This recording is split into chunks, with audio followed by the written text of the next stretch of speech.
Welcome, Alpha. Greetings to you. The mighty and matchless name of our Lord and Savior Jesus Christ. எடுத்துக்கொண்ட வேத பகுதி நீதிமொழிகள் 3ஆம் அதிகாரம்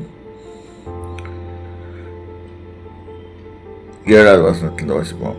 நீ உன்னை ஞானி என்று எண்ணாதே, கர்த்தருக்கு பயந்து தீமையை விட்டு விலகு. அது உன் நாவிக்கு உன் ஆரோக்கியமும், அதுதான் ஹெல்த் ஃபார் த பாடி. நாபிக்கு ஆரோக்கியமும் உன் எலும்புகளுக்கு ஊனமாம்.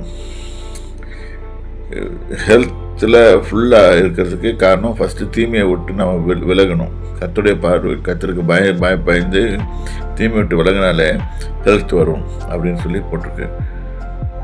இது ரொம்ப கவனமாக நம்ம கவனிக்க வேண்டியும். நம்மகிட்ட என்ன தீமை இருக்குது, நம்ம கொஞ்சமாக ஆராய்ச்சி பண்ணி பார்க்கணும். ஏதாவது தீமையான எண்ணங்கள் இருக்குதா, தீமையான செய்கைகள் இருக்கா, இல்லை யாருக்கு விரோதமாக இது இருக்குதா, இதெல்லாம் நினச்சி நம்ம பார்க்கும்போது நம்மளுக்கு நம்ம செய்கிற தவறு தெரியும். நம்ம யார் nobody is perfect. Everybody has got some flaws இருக்கும், கொஞ்சம் தவறு இருக்கும். அந்த தவறை கண்டுபிடிச்சி ஆண்டவரே இந்த தவறை என்னோட எடுத்து போடுங்க அப்படின்னு நம்ம சொல்லும் போது கர்த்தர் எடுத்து போடுவார். தென் we can get our health restored. இல்லாட்டி ஹெல்த் பிரச்சனை கொடுத்துட்டே இருக்கும்.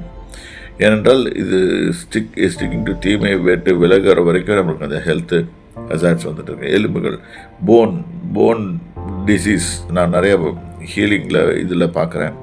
நிறைய பேருக்கு எலும்பில் ப்ராப்ளம் சொல்கிறாங்க. அப்போ we have to check up what is the reason. வேதம் திட்டமாக சொல்லுது. அது இது கர்த்தருக்கு பயந்து தீமையை விட்டு விலகினாலே எல்லாமே சரியாக போயிடும் அப்படின்னு சொல்லிட்டு, அப்போ நம்ம யோசனை பண்ணி பார்க்கணும்.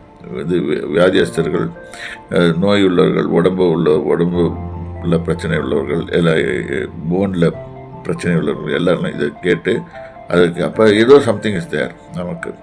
ஆக நம்ம மாற்றிக்கொள்ள ஒரு தருணம். இப்படி தான் வேதத்தை வாசித்து தியானித்து நாம் நம்மை மாற்றிக்கொள்ள வேண்டும். கர்த்தர் உங்களை ஆசீர்வதிப்பாராக. கர்த்தருடைய நாமத்துக்கு ஸ்தோத்திரம்.